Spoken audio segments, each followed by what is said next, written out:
on the USS Liberty 59 years ago today, when they were viciously attacked by IDF jets and also after that by torpedo boats. I'm going to tell you a little bit of their story. And there, by the way, there's at least a dozen of them here today with us. I just met with them in my office, and they related this story to me. You know, it was a clear day. The USS Liberty was one of the most technologically sophisticated ships in the Navy, but it was virtually unarmed, and it was sent to observe the six-day war going on in the Middle East between Israel and its neighbors. It arrived on June 7th, and the weather was clear. The planes came out to meet them, to investigate, and then on the next day, on June 8th, they started the day. The visibility was unlimited. The American flag was flying proudly on the USS Liberty. More planes came from Israel to surveil the boat, the ship. And they thought they were in good shape, but what happened next surprised them all. French Mirage jets showed up, and for 25 minutes, strafed and attacked the USS Liberty. They shot rockets. They shot 30-millimeter cannons into the hull and into the ship. They even dropped napalm on the bridge of the ship. This was an effort to kill everybody on board. There was no intention of taking prisoners. After the 25 grueling minutes of attack on this virtually unarmed ship, and they thought things were over and they could recover, the torpedo boats showed up, 3 torpedo boats. They launched 4 torpedoes. One of them hit the hull of the USS Liberty and killed 25 people instantly. It blew a 40-foot by 40-foot hole in the side of this ship. They were intent on sinking it. But they were also intent on not having a single survivor. According to eyewitness accounts, the Israelis machine-gunned the lifeboats that they put down. They machine-gunned the firefighters who were on the deck. They were bringing the wounded and the dead to the mess hall to triage them. They had one doctor who was trying to help them all, put a few stitches in. It was harrowing, and it's amazing. If not for that crew, that boat would have sunk that day. But it still wasn't over. Helicopters showed up, combat helicopters. And the USS Liberty, even though their signals were being jammed by the Israelis, got a signal out. And there were ships that tried to respond. The USS Saratoga, the USS America sent planes. Both of them sent planes to help the USS Liberty. And something happened that's never happened before. A ship under attack, the planes were recalled. This has never happened before. And they sat there for 17 hours. 34 dead, 174 wounded. Out of 294 crew members. That's over 70% casualty rate, unheard of. The Israelis were intent on leaving no survivor. And what about our own military? Why did they not send anybody for 17 hours to help these men? So what really happened? You know, the official reports say that it was a case of mistaken identity. But if you listen to Dean Rusk, former Secretary of State, Richard Helms, CIA Director, Bobby Ray Inman, head of the NSA, Captain Ward Boston, who was the chief counsel of the Court of Inquiry. If you listen to Admiral Moore, who served in Pearl Harbor, Midway, commanded both the Atlantic and Pacific Fleet, and was chairman of the Joint Chiefs of Staff, none of these distinguished men think this was an accident. They think it was intentional murder by the country of Israel, either as a false flag operation or because they simply didn't want anybody observing what they were doing that day. Well, I've got a call to action for everybody here. Honor these individuals. Quit ignoring that they exist. Go to their website, ussliberty.org. Support them. And while they're still alive, they need closure. Let's give them closure. Let's have an investigation. Let's pass a resolution honoring them. It's long overdue. And then they can have their justice. With that, I yield back. and I ask unanimous consent to enter into the record a declaration of Ward Boston declaring that the only official court of inquiry was invalid. Without objection, so ordered. I yield back. The gentleman yields back. The chair now recognizes. Here's what's on your screen. Rep. Thomas Massie, Archi, used his time on the House floor to call for a new investigation into Israel's 1967 attack on the USS Liberty, giving fresh prominence to a theory that has long circulated among critics of Israel. 12 survivors of the attack watched from the gallery as Massie recounted the incident and demanded what he called closure for the crew. The move drew immediate attention because it pushed a narrative that multiple official inquiries have rejected, framing the attack as deliberate rather than the case of mistaken identity that U.S. and Israeli investigations concluded. Now read how that's framed. He didn't fabricate anything. He asked for an investigation, and the establishment reaction was to call the question itself out of bounds. That tells you something about which questions Washington is allowed to ask. And let's start with what nobody disputes. The USS Liberty, an unarmed American signals intelligence ship, came under attack by Israel Defense Forces aircraft and torpedo boats on June 8, 1967, during the Six-Day War. The strike killed 34 crew members and wounded roughly 170 of the 294 aboard. Notably, the jets involved were Israeli aircraft of French manufacture, not French planes, as is sometimes claimed. The episode remains one of the deadliest peacetime incidents in U.S. naval history and has been the subject of investigation and dispute for nearly 6 decades. Sit with that casualty number.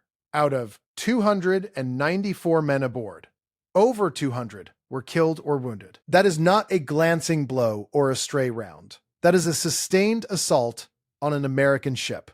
And the men who lived through it have spent their entire lives asking why. And listen to the setup, because every detail he gives is a fact, not a theory. A clear day, unlimited visibility, the American flag flying, hours of Israeli surveillance flights before the attack. He is laying out the timeline exactly as the survivors lived it.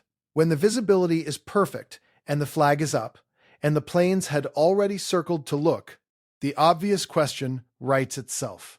How do you misidentify that? Now here's the official answer he's up against. Both U.S. and Israeli inquiries determined that the attack resulted from misidentification during the chaos of war, with Israeli forces believing they were striking an Egyptian vessel.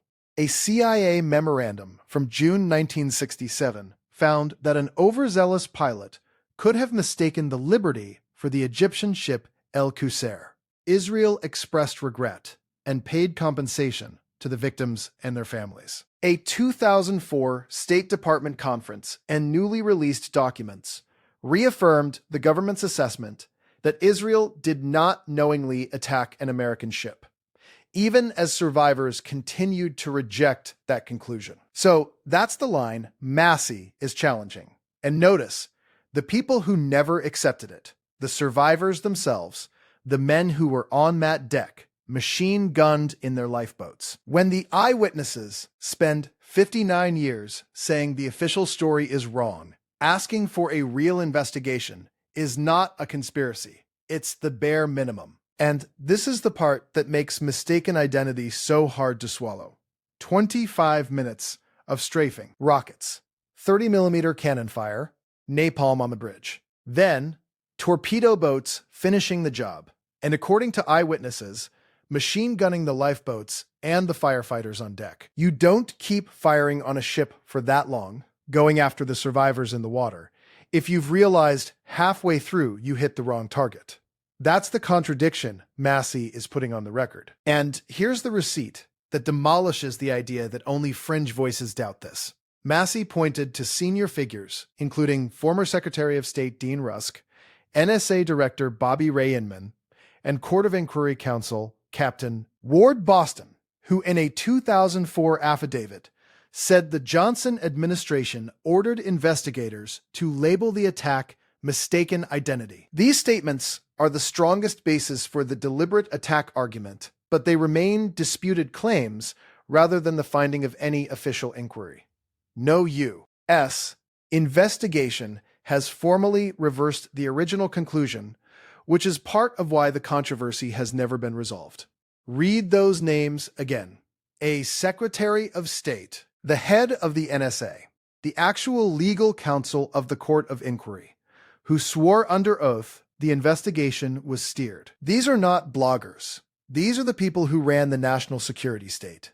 And they said the official story doesn't hold. When the insiders break ranks like that, the question isn't, why is Massie asking?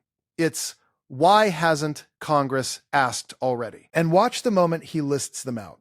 Rusk, Helms, Inman, Boston, Admiral Moore, a man who served at Pearl Harbor and Midway and chaired the Joint Chiefs. He's not asking you to trust him. He's pointing to the most decorated, highest cleared people in the country and saying they didn't buy it either. That's the whole weight of his argument, and it's a serious one. Now here's the pushback he's getting.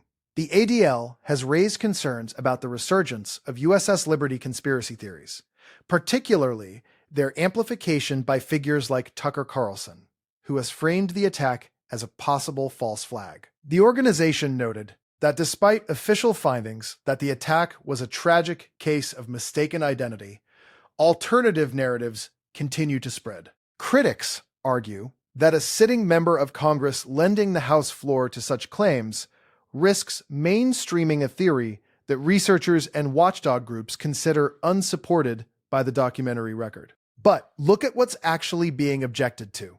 Massie didn't declare a verdict. He asked for an investigation and a resolution honoring the dead. If the official record is as airtight as they say, an investigation confirms it, and everyone moves on. The only reason to fear the question is if you're not confident in the answer. Calling a request for transparency dangerous is not how you defend the truth. It's how you avoid testing it. And then comes his actual ask, and it's modest. Honor these men. Go to their website, pass a resolution, give them closure while they're still alive. That's it. He's not demanding an indictment. He's demanding that the country stop pretending the survivors don't exist. After 59 years, that's not a radical position. That's decency. And here's the part that should land hardest. The president of the USS Liberty Survivors Group has dismissed the mistaken identity explanation and continues to demand a full official inquiry, noting that Congress never formally investigated the attack. While the survivors' desire for recognition is widely shared, Massie's decision to channel it into a fresh investigation has become entangled with broader partisan fights over U.S.-Israel policy. Observers note that the framing positions a Republican lawmaker against his own party's traditionally strong pro-Israel stance, complicating what survivors have long described simply as a quest for acknowledgement. So, sit with that. Congress, in 59 years, never formally investigated the deadliest peacetime attack on a U.S. Navy ship. And the survivors, the actual men, are still asking. Massie went against his own party's politics to say their names out loud. That's not a stunt. That's the one thing every other politician was too comfortable to do. And that's the moment that matters. He yields back and enters Captain Ward Boston's sworn declaration into the record, the one stating the only official court of inquiry was invalid. He didn't just give a speech. He put evidence on the books. So here's the line. Next time someone tells you this question is a conspiracy, ask them why a Secretary of State, an NSA director, and the inquiry's own counsel all rejected the official story, and why Congress still won't look. The survivors are running out of time. Massie asked the question anyway. Full stop.